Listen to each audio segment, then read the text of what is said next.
Baik, sebelumnya perkenalkan kami dari Skop 5 akan melakukan review uh, dengan judul The Basis of Influencing Factors on the Going Concern Audit Opinion, a study in manufacturing firms in Indonesia.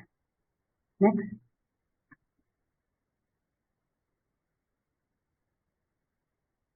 Sebelumnya saya akan memperkenalkan kelompok kami, yaitu yang pertama ada saya sendiri dengan Mas Barani, ada Ibu Anggi Dwi Tanti Ningrum, yang ketiga ada Ibu Jennifer Lawrence. Next. Adapun yang akan kami presentasikan dari artikel ini, yang pertama, 1. Latar belakang, 2. Tinjauan pustaka, 3. Metode penelitian, 4. Hasil penelitian, 5. Kesimpulan dan saran. Untuk latar belakang akan dimulai oleh Ibu Jennifer Lawrence, dipersilahkan. Baik, saya akan mencoba menjelaskan latar belakang. Latar belakang opini audit atas keuangan suatu perusahaan sangat penting bagi pemangku kepentingan. Salah satu opini audit adalah going concern. Opini going concern sangat berguna bagi pengguna laporan keuangan untuk mengambil keputusan yang tepat berdasarkan kepentingan masing-masing pihak. Lebih khususnya lagi bagi para investor yang mau melakukan investasi. Informasi mengenai kondisi keuangan perusahaan sangat penting, terutama informasi tentang kelangsungan usaha going concern suatu perusahaan. Fenomena krisis ekonomi tahun 1997 yang melanda Indonesia merupakan bukti yang menunjukkan going concern merupakan hal yang cukup penting. Penelitian menganalisa faktor-faktor yang mempengaruhi opini audit going concern pada suatu perusahaan manufaktur yang ada di Indonesia. Batasan faktor-faktor yang dikaji kali ini terdapat 6 faktor sebagai variabel independen, yaitu ukuran perusahaan, kualitas audit, profitabilitas, audit delay, research, dan likuiditas. Penelitian ini dilakukan untuk menyempurnakan penelitian sebelumnya yang tidak inkonsisten dalam hasil temuan. Selanjutnya, literatur review akan dijelaskan oleh Kak Anggi. Silakan, Kak. Baik, untuk literatur review itu yang pertama adalah teori agensi. Jensen dan McLean menyatakan bahwa teori agensi itu berkaitan dengan ketidaksesuaian antara kepentingan prinsipal dan agennya. Yang kedua, opini audit going concern, itu laporan audit dengan going concern yang memodifikasi merupakan indikasi bahwa dari auditor penilaian ada resiko bahwa perusahaan tidak akan bertahan dalam bisnisnya. Next. Hypothesis formulation. Yang pertama, itu ada pengaruh ukuran perusahaan terhadap opini audit going concern.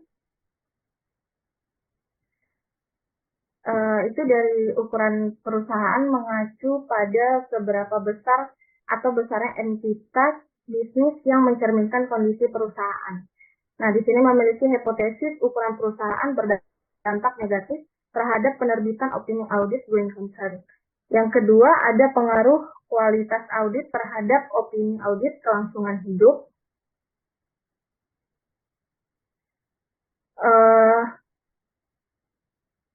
Menurut di Angelo, besar kantor akuntan itu lebih independen dan karena akan memberikan kualitas audit yang lebih tinggi. Jadi di sini memiliki hipotesis kualitas audit berpengaruh positif terhadap penerbitan opini audit going concern. Yang ketiga, ada pengaruh profitabilitas terhadap opini audit going concern, itu kinerja going concern.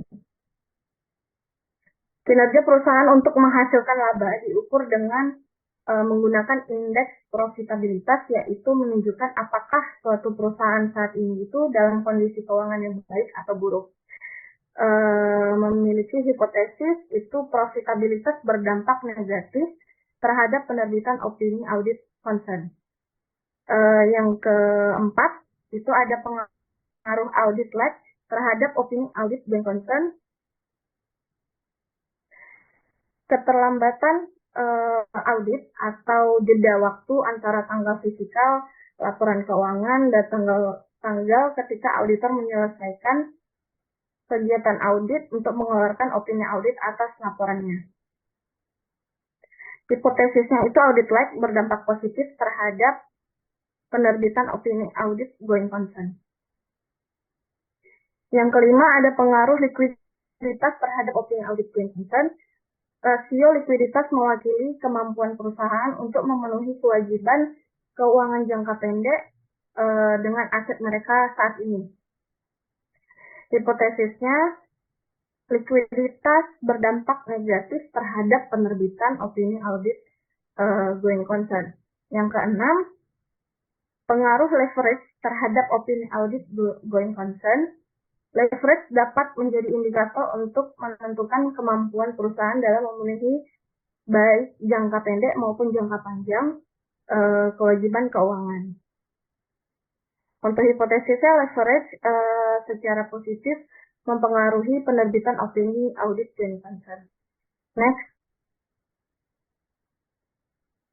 Untuk metode penelitian akan dijelaskan oleh Ibu Jennifer. Terima kasih. Metode penelitian kali ini satu, pendekatan pengolahan statistik sifat dan sumber data. Pendekatan penelitian ini menggunakan pendekatan kuantitatif, yakni mengumpulkan data analisis yang diperoleh dari data sekunder. Data-data sekunder itu data yang sudah ada di BLI, Bursa Efek Indonesia, dari sektor manufaktur yang terdaftar. Kemudian peneliti mengumpulkan laporan tahunan dan audit independen. Data-data number itu diolah menggunakan software analisis statistik SPSS versi 24. Metode penelitian menggunakan descriptive analisis dan asosiatif dengan menggambarkan hubungan sebab akibat yang ditimbulkan. Kemudian populasi dan sampel. Populasi perusahaan manufaktur yang terdapat di Bursa Efek Indonesia untuk periode 2015 sampai dengan 2016 diperoleh 178 perusahaan.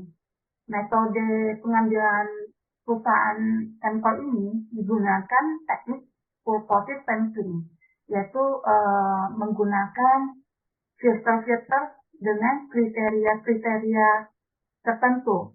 Kriteria yang ditetapkan oleh peneliti kali ini adalah yang sudah IPO sebelum tahun 2015.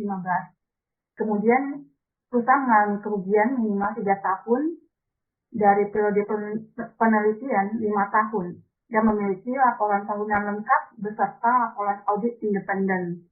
Dari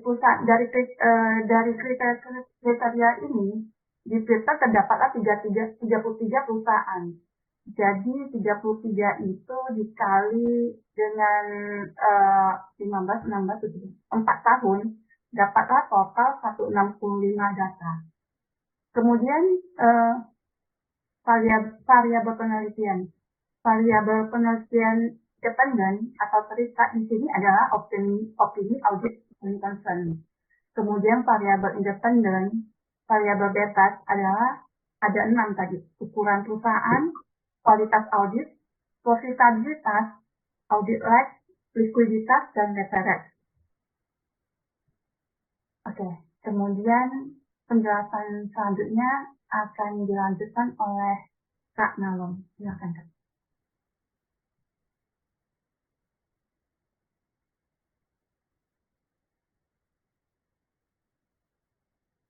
Baik, saya akan presentasikan temuan dan pembahasan dari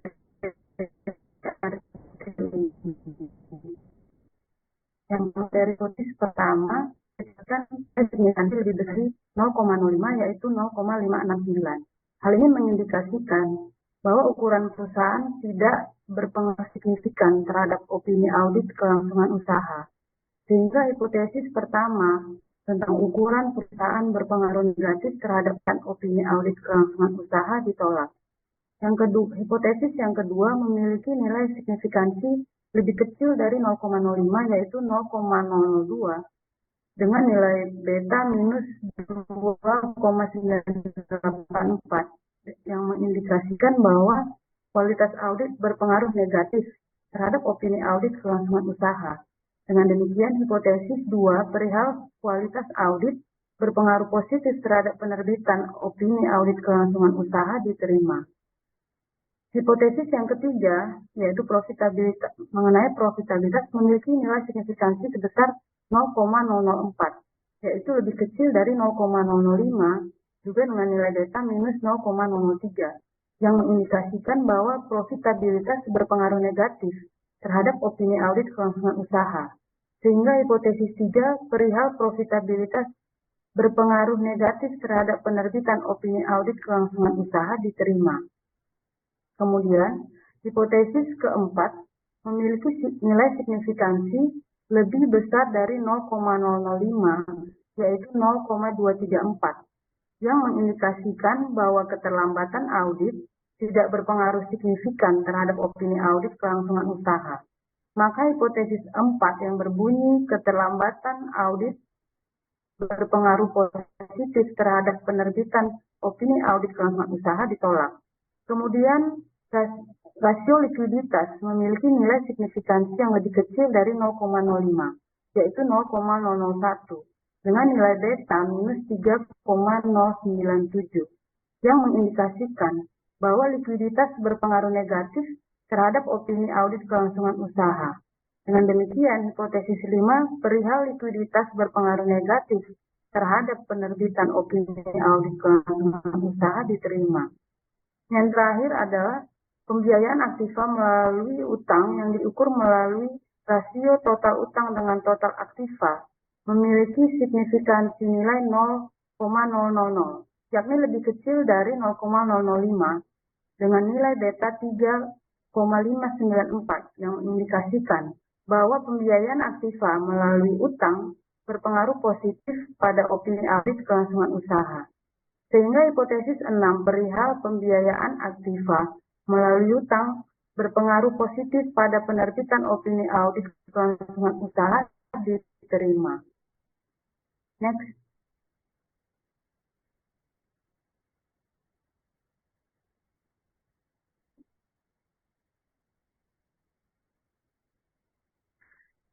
Baik, dengan demikian kesimpulan yang pertama yaitu saya bagi menjadi 3, ada ringkasan, implikasi, dan nanti ada saran. Perihal ringkasan, berdasarkan analisa regresi logistik untuk menentukan faktor-faktor yang mempengaruhi opini audit kelangsungan usaha dengan data berdasarkan data perusahaan manufaktur yang ada di Bursa Efek Indonesia dari tahun 2015 sampai 2019, dapat disimpulkan bahwa di antara 6 variabel X yang diuji, pembiayaan aktiva melalui utang yang diukur dengan rasio total utang dengan total aktiva, atau kita sebut dengan leverage, memiliki pengaruh yang paling besar dan berpengaruh positif terhadap opini audit kelangsungan usaha. Adapun variabel ukuran perusahaan dan keterlambatan audit tidak berpengaruh signifikan terhadap opini audit kelangsungan usaha. Sedangkan variabel kualitas audit, variabel profitabilitas, dan variabel likuiditas berpengaruh negatif terhadap opini audit kelangsungan usaha. Implikasi dari artikel ini yaitu opini audit kelangsungan usaha yang diberi audit ada berdasarkan beberapa pertimbangan. Misalnya kondisi yang memiliki keuangan yang buruk, seperti tingkat pembiayaan aktiva melalui utang yang tinggi memiliki kewajiban yang besar dalam mengelola pembayaran utang dan bunga pinjaman. Hal ini berdampak pada arus kas perusahaan, masuk keuntungan dan kerugian perusahaan. Di sisi lain, profitabilitas dan likuiditas yang rendah juga menunjukkan bahwa perusahaan memiliki keraguan dalam pemenuhan kewajibannya dan menghasilkan keuntungan, di mana hal ini membuat perusahaan berada dalam masalah kelangsungan usahanya. Faktor-faktor ini penting untuk investor dalam melakukan analisa investasi dan untuk auditor dalam menyediakan laporan auditnya. Next, ya.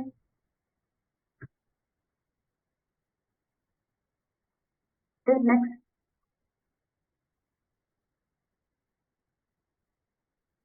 Dengan demikian,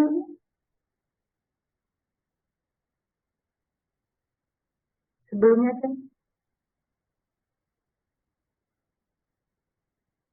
dengan demikian artikel ini juga memiliki keterbatasan.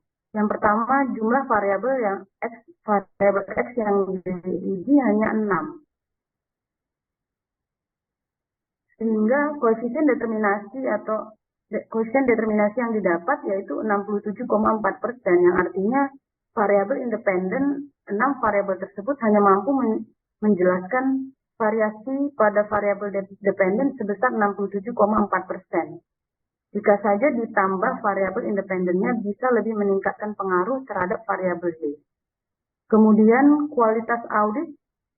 pengukuran kualitas audit hanya terbatas pada 4 kantor akuntan publik saja, padahal ada perusahaan akuntan publik yang lebih expert.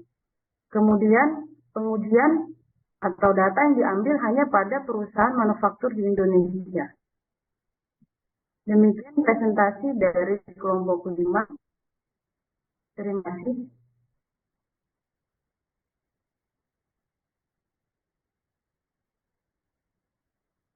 Baik, kita akhiri sampai di sini. Terima kasih semuanya.